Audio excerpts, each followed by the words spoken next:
My name is Hugo Guerra, and I'm a director of visual effects supervisor. I'm going to take this very brief because maybe a lot of people already know me. So I'm from Portugal originally, and I have worked in many, many companies over the years, both Animec and Nexus and The Mill and Firelight Smoke and Sony PlayStation, London Studio, Rebellion, and also, of course, now Hugo's Desk. I've worked with many, many brands over the years, and for the last 10 years or so, I've been working a lot in the games industry, mainly doing cinematics and trailers. And these are some of the games that I've worked for in one way or the other, either doing cinematics, trailers, or commercials for them. The last one I did was for Sniper Elite 5. And since we are such in a rush, because I have so much stuff to show, I'm going to just share my showreel. But my showreel, I've made it very fast. It's only 33 seconds long. So I'm going to make it really quick.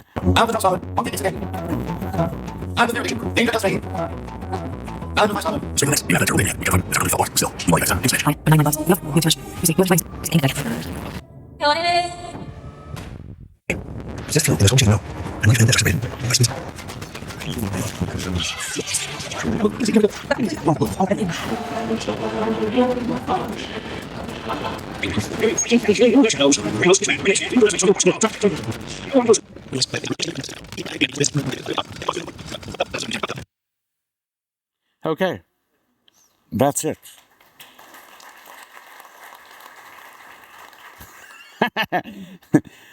Never do a showreel like that. Just gonna tell you, and you'll never get hired. So today we're talking about experimental hybrid compositing workflows with Nuke and AI. And the whole purpose of this talk today is really not finish a shot. I just wanted to show some experiments, especially because AI is all very new and there's not a lot you can really truly do with it yet on a conventional production pipeline. And so today I want to talk about some hybrid experiences because I'm going to be talking both about Nuke 17 new 3D system, but also a bit of CopyCat and also a bit about AI as well, mainly around Beeple and some of the passes you can create from there. And the focus of this shot is, the focus of this talk is to use this shot as a basis. This was a shot, a visual effect shot we built for Zeiss a few years back. And it's a full CG shot, of course, with live action. And I'm trying to pretend, let's say I have a client that we did this shot and, okay, the client turned to me and said, okay, Hugo, I need it to be at nighttime in the rain. And so they sent me this image, which was, of course, generated by AI. And they say, okay, so do that. And I'm like, okay, let's give it a go, I guess. And so that's the purpose of this talk today. I want to talk to you, what can you do? How do you approach something like this? How do you actually get this image from the client. The client is produced an image in AI. There's no way it's going to look like this because AI is too unstable for you to really create a production high quality shot that looks like that. Not to mention, I don't know if you noticed, but the actor's face is different now. So the generative AI actually changed the actor's face. So we have all sorts of problems here to solve. And that's what we're going to try to do today. So first off, I have basically, like Chloe said, it's more about tips and tricks, really. So the first thing that I would do if I would get that kind of request, and bear with me because I've recorded about 5 hours of Nuke compositing here. So I'm just going to script through it and we're going to focus on some of the main things. So first of all, I would do is I would pick up that shot and I would go directly into the AOV setup. And in this case, the AOV setup that coming from Redshift is all split by GI and diffuse and reflection and refraction. So the first phase would be, even before I try to attempt to do it in AI, which I will go into Beeple and try to do the whole shot. I will first try to see how can I achieve the look of nighttime and remove the sunlight of the shot without actually re-rendering the shot. And so because I have all the passes from Redshift and I have all the raw passes as well, it became quite easy for me to remove the shadow because the sun shadow, because I have this, I have the diffuse. And taking into advantage that I have the diffuse, and if I minus and color correct certain passes and then use the shadow pass to support my endeavor, I can easily make the shot look like nighttime. And I'm going to just scrub through it here, through it. Again, everything that I'm showing here will be available for you to watch. There's a 5-hour workshop that is, you have a ticket for FMX, so if you go on Friday, you can watch the 5-hour entire thing if you want to. And I'm just gonna show you bits and bobs of it, the best highlights. And so after I accomplish the color correction of all of the AOVs, then I focus my attention to the shadow pass.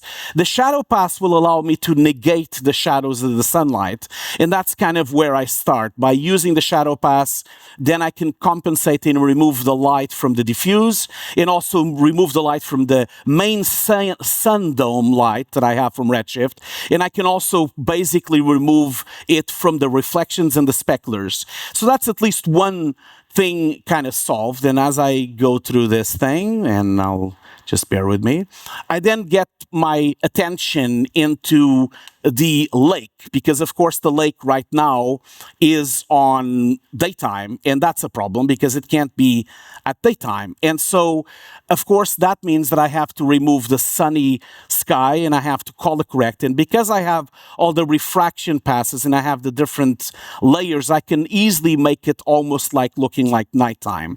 And so as I go through this entire thing, I then go to the phase of color correcting it so it looks like nighttime. So basically removing all the sunset, removing all the sun, the reflections, and again, like I said, negate those shadows. And the next step would be, I had a problem as well. When I started doing this, all of these hives and all of these grassy things that I have on the stones there became a problem as well. So because when I removed the shadow, they became very damaged in terms of quality. So I ended up doing a patch, which was I used the Cryptomatte to comp the grass on top again. And that kind of worked quite nicely. And so because you see, that's how it looks with the shadow broken. And then I can kind of merge it together and I can bring in the vegetation and merge it on top of the CG render. But on that situation, I can make it, you know, because you can get away with that. I mean, I know it looks like sun. By the way, I forgot to mention this. None of this is physically accurate. So if you're looking for a physically accurate composite, you can go somewhere else. This is not what's happening here. We're basically hacking the comp, which is what compositors do anyway. We're hacking the comp to try to make it look like nighttime. And it will be successful in some parts, not the whole time. Not that I want to give like want to give you the spoiler of how this ends, but some of it is successful. The next step was to, of course, get a sky. So I got a nice HDR, a brand new sky, which was a cloudy sky. I live in London, so I'm used to that. And so basically I brought in that into the HDR to the 3D system and made it basically nighttime, trying to accomplish that. Just gonna scrub through this as well. Then I had to, of course, copy paste everything I did to the foreground element, because although this is a deep render, I still had to basically do some kind of color correction to the foreground so I can control the depth of field and the motion blur. And then that's it, really. From the AOV setup, I also started making this kind of ramp to make it look like there was some kind of light in the distance, almost from a city landscape. And so in the end, it kind of looked like that. So this is now the kind of nighttime version of the CG shot. And at this stage, I was quite positive. I was like, okay, this might work. So the silly request from my client might still work. Of course, we're forgetting the elephant in the room. There's the person that needs to be changed. And he has sun, and he has shadows, and he has all sorts of problems. But I'm not going to talk about it just yet. And so let's move on to the next thing. Next up, because the Foundry did this lovely new 3D system, thank you so much for that. Because they did that, which now has a proper USD pipeline, it was super easy for me to bring the entire CG into Nuke. Now, it's not light, I can tell you that, and I'm scrubbing quite fast, so it's not this smooth. But the thing is, it's still although it's heavy and it's quite hard to control, it still has a huge benefit for you to bringing the entire asset into side of Nuke, because then you can, of course, with the arrow key of USD, you can pick what you need. And in this situation, I really didn't need any of this. I just needed the bridge and I just needed the floor, because I wanted to focus my attention in getting some reflections in the floor for the puddles of water. And so I did that. I used the USD and picked only what I wanted. In this case, the bridge, the ceiling, and the rocks. And so this was, and still too much. And so I broken that even further and end up having actually just the asset that I just needed, which was this. This way I could build my reflection, I could position the rain, and I could position all the drops of water that would be falling down. And then fast forward all of it, this is just me testing. The other advantage of all of this is that now I have this fancy ScanlineRender, which means that I have now proper motion blur, I have proper three-dimensional motion blur, not some hack with the vector blur, and I have some proper filter, some proper sampling.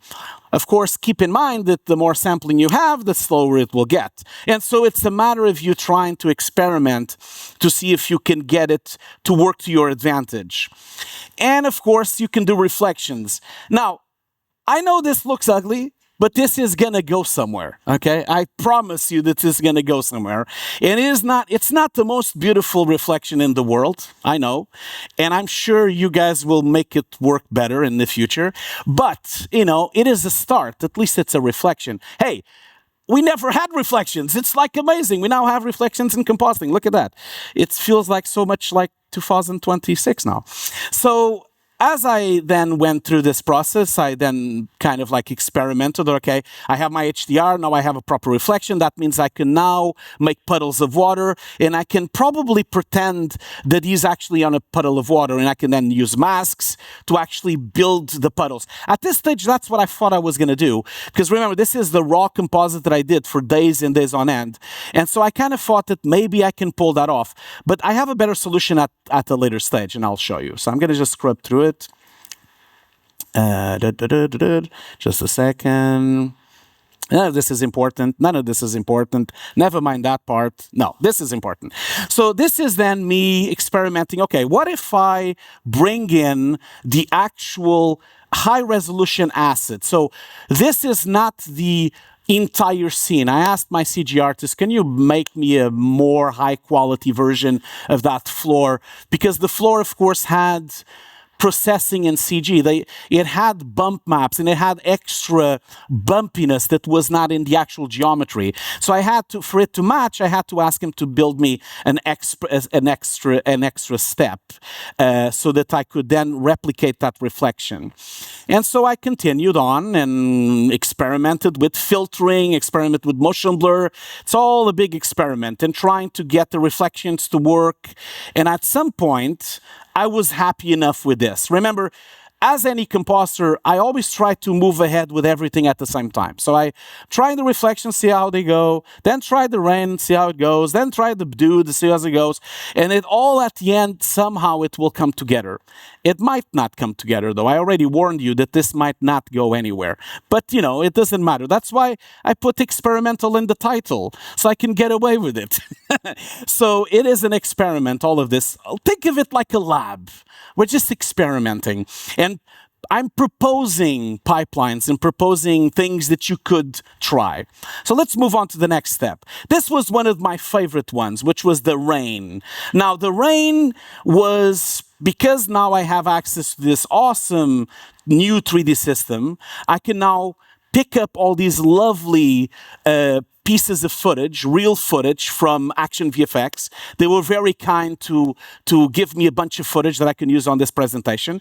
And so all of this is real water, real rain. As much as I can try, I always try to use real stuff in my comps because, hey, it's real, so I don't have to pretend that it's not real. So it's basically, that was the first step. So by using the 3D system, in the past I would have to use Of course, by the way, I forgot to mention, I had to convert all the ProReses to EXRs because ProRes inside of Nuke is not going to really work out. So I had to convert everything to sequences. But at some point, the cool thing about this, in the past, I would use a position pass or a deep point pass to position all the water. But because I have now the real geometry, I can be quite accurate. I'm going to go faster here because otherwise we're going to run out of time. So I started positioning them one by one as layers inside the 3D system. And basically, I have the geometry there, so that means I can be quite accurate exactly where the drop should be and exactly where the rain should drop and where does the scattering of water actually hits the floor. And so I started doing that, and at some stage, after a while, I put more and put more and put more, and I'm just going to go a bit faster here. So this is kind of one of the phases. As you can see, now I have multiple pieces of water in the bridge falling down from the floor, and then I even have the splashes hitting the floor as well. Use this section on the bottom here so that you would see the splashes of water dropping in the geometry. And then after a while, you kind of get something like this, a cascade of water in the bridge. And as I move on, then I move on to another stage, which is the drops of water on the floor. So I picked up this footage that ActionVFX gave me, which is just droplets of water falling down, and then I projected on top of the floor so that I could have, basically I positioned a card there, and basically I projected the pieces of water, and then it kind of looks fine from an angle. You know, it's not accurate. Hey, remember, this is what I do. I don't do accuracy. That's not me. I'm not built like that. I'm Portuguese, you know, like we're not accurates at all. I don't know if there's any Portuguese people here. Sorry, didn't want to say that, but I'm Portuguese. I'm entitled to say that. So this is the droplets, as you can see there. And so as I moved on, then I started focusing my attention in the actual rain. And you see, the cool thing about this is because I have the deep information, I can then use the deep information to occlude all the droplets in all the water. That means that the deep information now is putting the stones and all the cement in the correct place. So all the droplets is being occluded perfectly. So I suggest everyone to always have at least a deep render. It doesn't need to be a color deep render. In this situation, it's not a deep render. I can't open the script to show you. That's why I brought the recording. But it is like a grayscale deep render. It's not really like colored. It doesn't really matter because you can recolor it. But it helps you to position and to basically occlude everything you need. And after a while, let me just scrub through it. Then I started putting rain. By the way, probably someone is thinking, Hugo, but why didn't you use a particle system? I would have loved to, but the particle system doesn't work in the new 3D system of Nuke. So it doesn't kind of work. So I would love to do that, but I'm sure at some point... Workflows out of beta one at a time. So hopefully in the future the particle system will be available, but not just yet. That's the answer, you see. That's fine. I didn't want to put you on the spot. I'm happy to use footage. I don't like particle systems because for me to do a particle system, I just go to Houdini. But it's fine. I was just mentioning because people might think, oh, why didn't you just use the particle system? That's why. Because I wanted to use Nick 7. Basically, I didn't want to go back to the old 3D system because the old 3D system doesn't have proper filtering, doesn't have proper motion blur. I mean, it wouldn't do what I'm trying to do here anyway, so it doesn't matter. Forget about it. I'm going to scrub through it right away. There we go. It's gone. Forget about it. Almost like it didn't happen. So then I started positioning rain. And now, again, because I love real assets, I'm going to scrub through. I'm running out of time, so I need to scrub. Otherwise, I'm not going to show the AI stuff. I'm sure that's what you're all here waiting for to watch. Oh, and by the way, just a quick mention. One of the cool things about the new 3D system is this. I now have AOVs, which means I can build some proper AOV passes from the 3D system, including a UV pass. And this was an experiment. At some point, I thought, oh, maybe I can use the UV pass to project water into the surface so that I would have droplets. And that could be a solution. I never really got there, but because I gave up and I ran out of time. I had to fly here. So I ran out of time, and because I was still doing this until 2 days ago or something. So I ran out of time. But in the future, this would work. If I would project droplets of water into UV passes, it would potentially work. Probably would work better if you do a projection, but you need to get the correct asset. And I think there is an asset for that. I think it wasn't this one. This is a quite nice asset, actually, this one. This is from ActionVFX as well. And I think they had, at some point, I think I found one somewhere here. Let me just scrub through it. Oh yeah, well, no, I actually didn't put it in. Never mind. So, and then I started thinking, okay, all those foreground elements probably have to have droplets of water dropping into them as well. And so I did that as well. I started putting droplets of water hitting the actual pylons of cement. And this was like by hand. You can also use the snap, the new function of snap in 3D, which you can snap to objects. And so if this pylon was moving, then it could move with the water as well, which would be nice. And so I then positioned a bunch of them. And I think at some point, oh yeah, that's what I meant. This would work probably with a UV, something like this, droplets of water. I didn't end up putting them in, but they would work. I can guarantee you that it will work. And at some point, this looked like, I have I think it's this. No, I'll show you in a second how this result. By the way, talking about ActionVFX, because they were so kind of helping all of this, just wanted to mention, thank you so much, ActionVFX, for helping with this comp. And if you want to put your phones up, there's a discount code for ActionVFX. So if you guys want a 10% discount, I think it's a bit later on here. I should have done this. There we go. So that's the code if you want to take a picture. So it's 10% off on everything until the 31st of May. So that's 10% off. ActionVFX/Hugo. Taking the picture? Can I move on? Can put it back if I want later on. Is that okay? Okay, cool.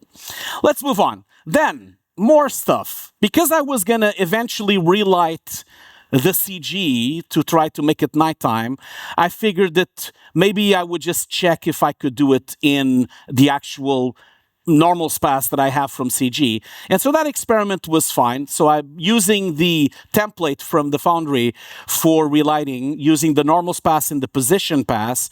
I could then use the relight tool to then position some lights and then produce some light passes that I could then use for certain lights. And the light passes would be raw passes like this. And now because I have the correct filtering and I have the correct motion blur, I can now create some proper light passes. And then don't forget that these light passes would have to then be comped on the light AOVs that you have.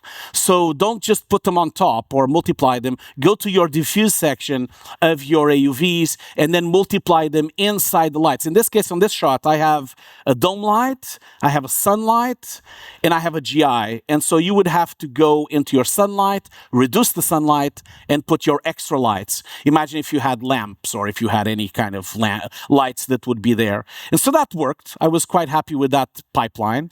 And then from there, I also kind of thought, okay, well, since I have the new CG, the new 3D system, I can also pick up all these pillars and all these towers, because I can pick them up from the USD and then use the snap to points to make point lights. And so I did that as well. So I ended up doing point lights, and the point lights allowed me to do some light passes, some really rudimentary light passes from those points. And then I could filter them and output them as a light pass. So this is my process of putting all the points individually into all the towers, and then outputting a render of light that would look kind of like this. You would have all these pings of light, and then you can kind of comp it on top. And then as an experiment, I just tried to comping it so I could see it. I just put it in red so I could actually see what I was doing. And so I could then use this to create a light pass. So again, I was thinking, okay, this is going to work. Now let's get to really what we wanted to look into. So I kind of thought, okay, here's the elephant in the room, this dude here. So Frederick here is, of course, shot in sunlight, pure sunlight. And I'm like, okay, how am I going to make him at nighttime?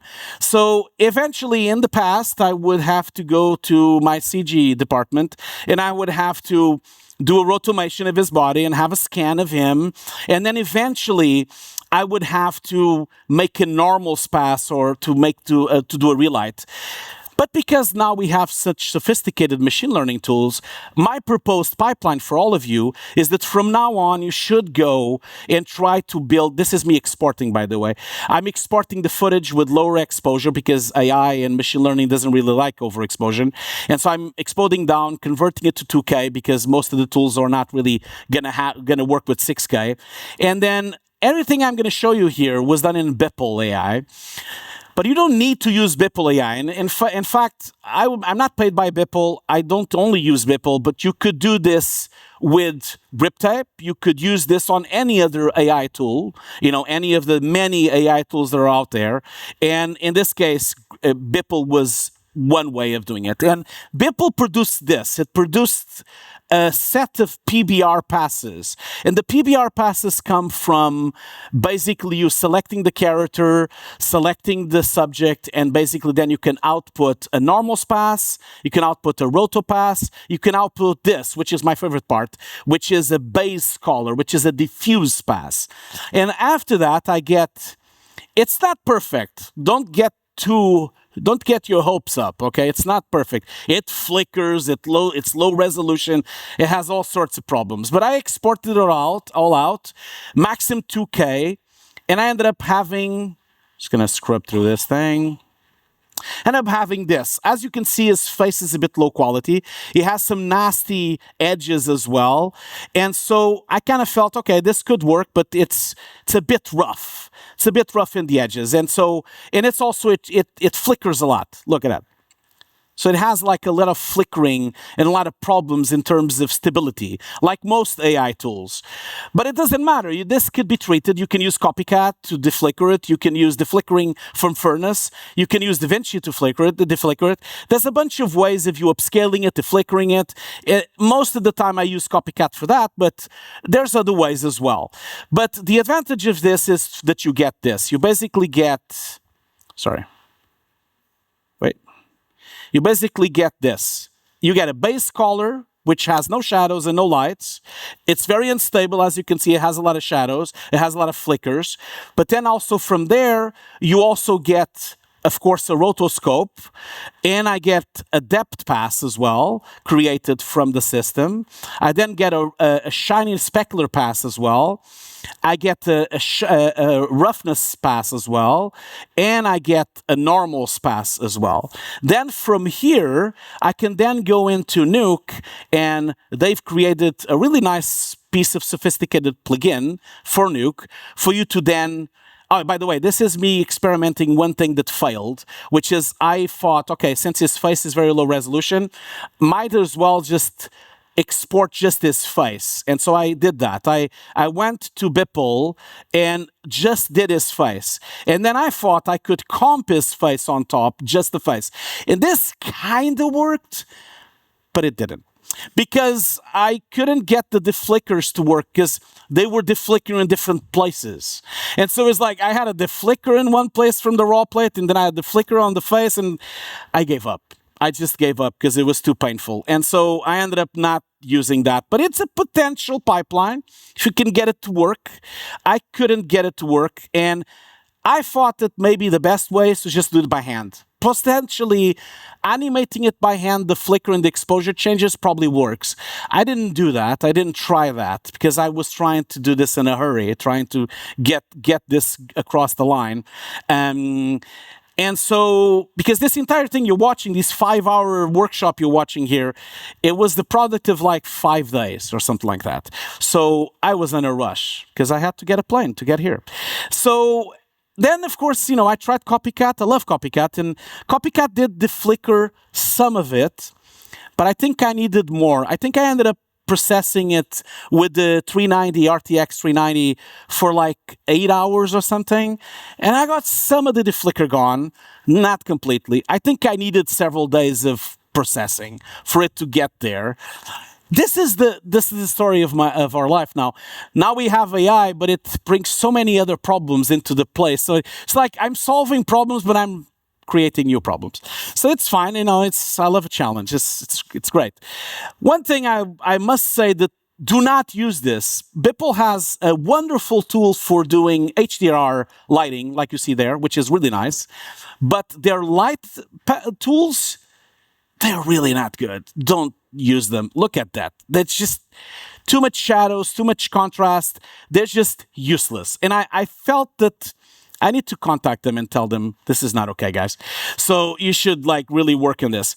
What does work is inside their tool, they have a wonderful lighting pass, but then I can't extract anything from it. So what's the point? I have it there and I can put all my lights and look at this. It's so fancy. I can even have a three-dimensional version of the scene and everything. Oh my God, it's so fancy. But then I can't extract anything from it. And so I only get the raw render output. It does work for you to divide with the pass you had, and then you can extract some of the light, and yeah, it kind of works and it doesn't work. It's a bit unstable.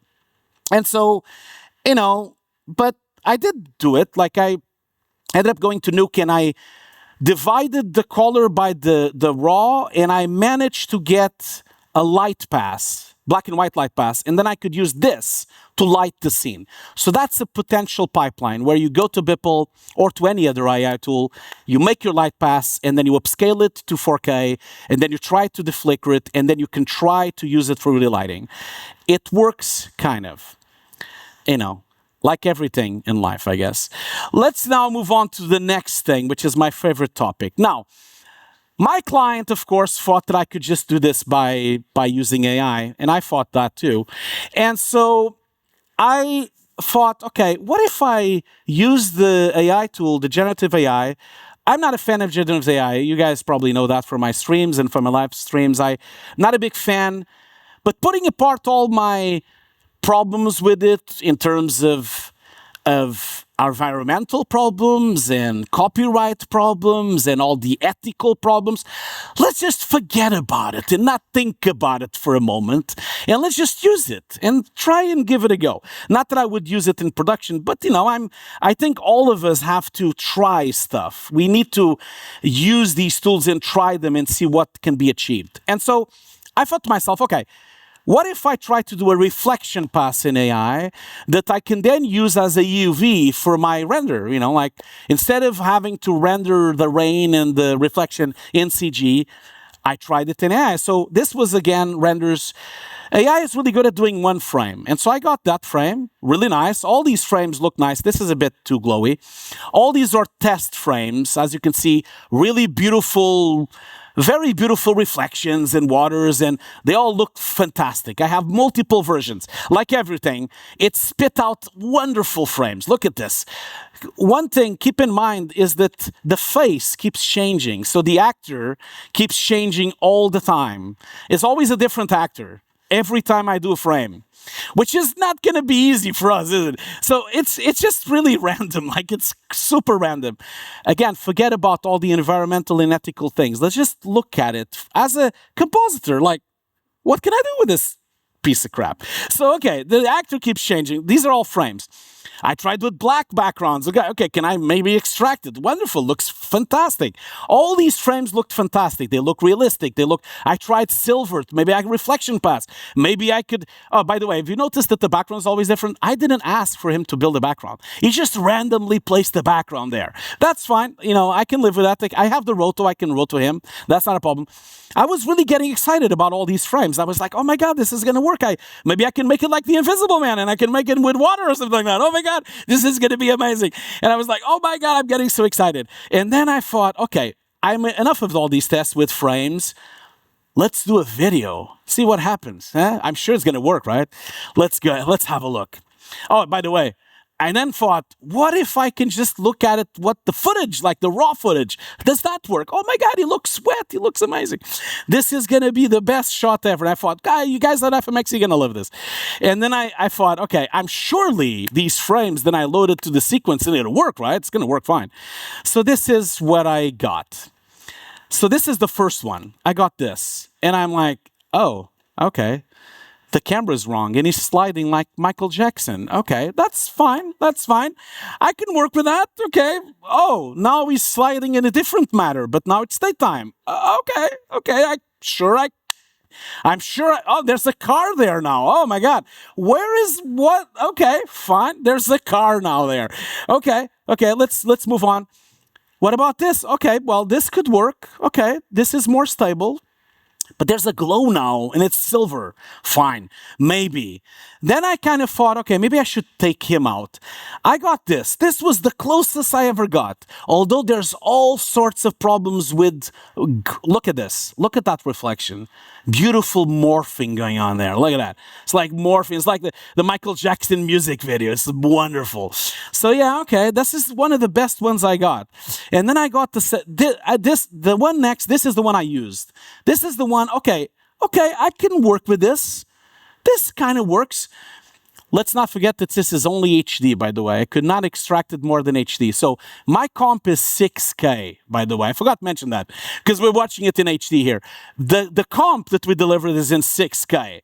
So that's a hell of upscaling and CopyCat. I don't think it's going to work, but that's fine. I'm going to give it a go.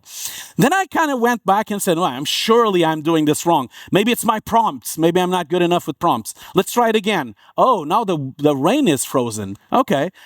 I didn't ask him to, and also like he made a street now, and there's some cars parked there. Okay, there's an actual car parked there. I don't know what's going on. And then I kind of like did another one, and I thought, okay, better, but he still looks wrong. It's a different actor now. Okay, this is all because my client gave me that frame, and I'm sure they think it's going to work fine, but it doesn't. And so I ended up then I tried again. I tried 22 times by the time. This again, Michael Jackson sliding. And then there's bushes on the back now. There's bushes and there's like a street and a parking lot and a car there. Like, where is this car coming from? I have no idea. It just randomly started doing more and more random stuff. And then I continued on. This one, again, here, I told him to be raining. Where's the rain? There's no rain. Couldn't get the rain to work. No rain again. Remember, all these were done with references of those stills you saw. I always told them that it should be raining. Never put the rain back. I never managed to have rain again, ever again. And then I started getting random backgrounds. So now I have like a random street in London. Okay, fine.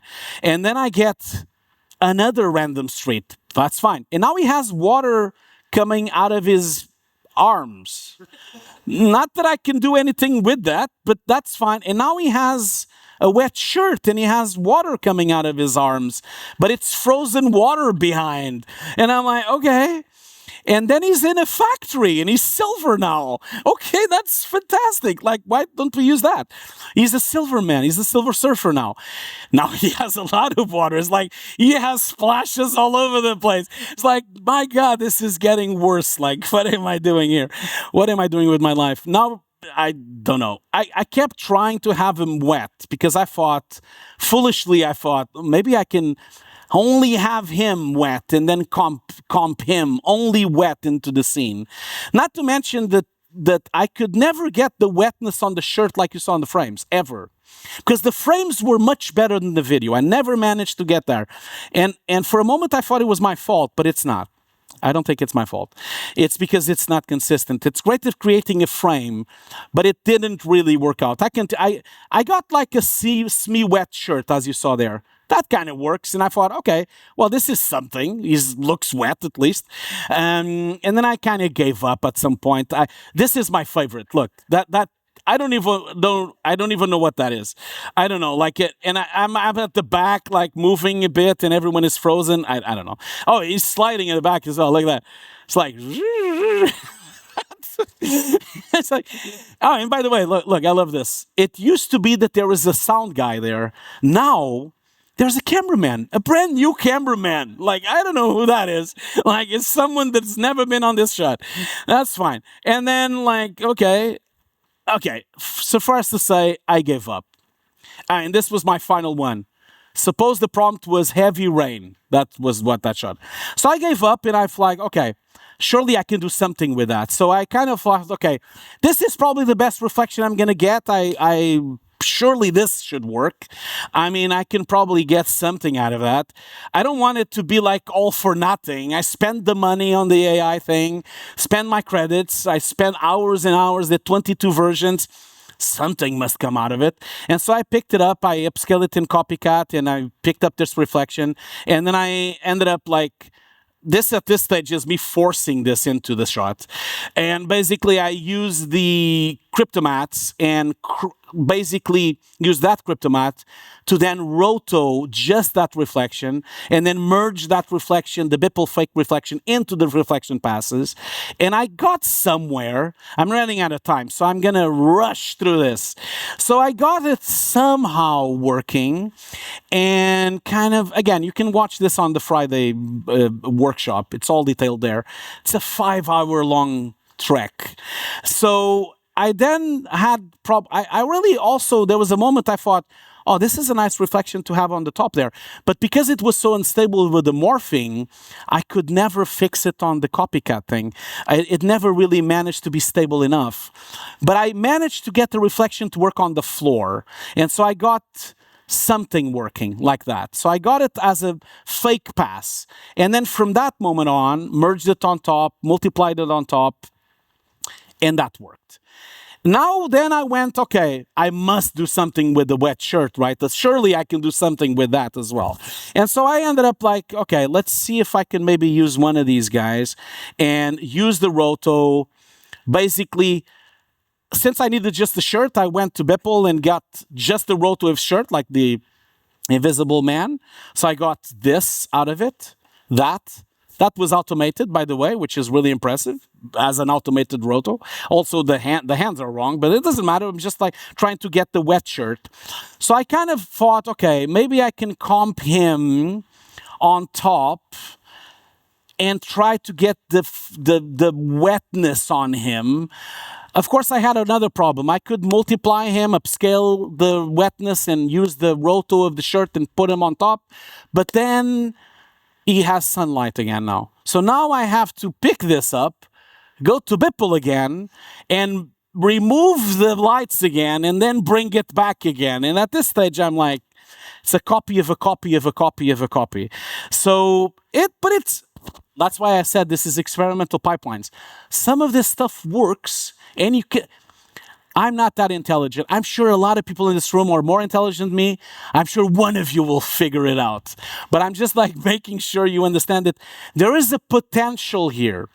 Potential of using certain parts of it. Maybe with some alphas and rotos and this and that, and you can massage it. And the exciting part of it, that it becomes quite much like compositing, really, because you're comping generated plates into your CG. It's like, it's all about that, until at least the generative AI gets more stable. Then I also, again, going back to this, CopyCat was really my only way. I tried DaVinci, the Deflicker, I tried Furnace, the Flicker. CopyCat was still the only way I managed to deflicker the PBR passes. And I got really close. Never really managed to get it. This is just hours and hours and hours and hours of CopyCat. I just left it running, recorded the whole thing, and just kept going and going and going and going. My machine, by the end of it, just wanted a vacation. So I just kept going and going and going. It was a Lenovo laptop, by the way. Just to mention that, because they're the sponsors of this thing.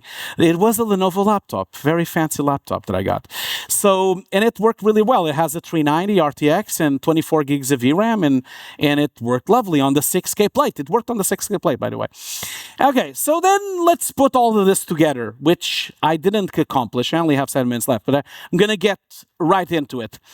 I put more rain into it, ended up putting more rain and more rain and more rain and more layers and more layers and more layers and more layers, and I had so much fun with that. And I just ended up putting more and more and more and more and more and more and just keep going with more rain and make it as wet as possible. And so then, at some point, I ended up, where is it? I think is it this one? No, maybe it's not that one. Yeah, that's the one. So that's the rain plate I made with the new 3D system in Nuke. Do you see it? Kind of. It's a bit dark, but it kind of worked quite well, actually. So this is what I got out of all of this experiment. This is with the rain. I still want to put more rain on more pylons, but as you can see, I got the rain to work. I got the connection of the rain on the floor, the cascade of the rain back there, and all these like layers of rain coming through. The other thing as well was the reflection pass. I didn't have the time to show that, but I used the geometry inside of Nuke from USD, then used the new reflection shader from Nuke's 3D system to create this. This is my best representation of puddles of water that I've made with Nuke's 3D system with reflections. And this was made by using really broken geometry. And because the geometry is broken, it kind of looks like puddles of water because it's broken, you're getting blacks. And so if you then merge this on top of the pass you have, then you get this. I think I have it here somewhere. Where is it? I'm getting lost myself now. Where is it? I think it's here. Yeah, here you go. So I merged it. I think it's this thing here. Where is it? No, it's not that. Sorry. I need to like jug faster here. There you go.